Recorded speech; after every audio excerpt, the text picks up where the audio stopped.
ఏమంటే కంటి లోపల ఉండే ప్రెషర్ నార్మల్గా 10 mm ఆఫ్ మర్క్యూరీ నుంచి 20 mm ఆఫ్ మర్క్యూరీ ఇదే రేంజ్లో ప్రెషర్ అనేది ఉండాలి. ఇది normal range of intraocular pressure అని చెప్తాము, అంటే ఐ లోపల ఉండే ప్రెషర్.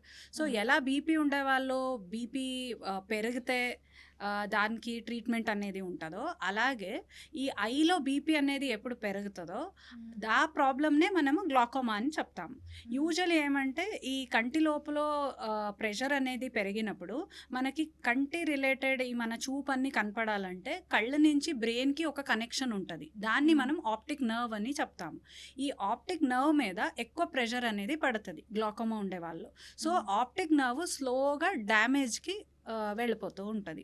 సో ఆప్టిక్ నర్వ్ అనేది ఎప్పుడు డ్యామేజ్ స్టార్ట్ అవుతుందో స్టార్టింగ్లో లక్షణాల్లో అంత మనకి విజన్ తగ్గిపోతుంది అనేది కనపడదు, ఎందుకంటే అది డ్యామేజ్ అనేది బై పార్ట్ ఉంటుంది.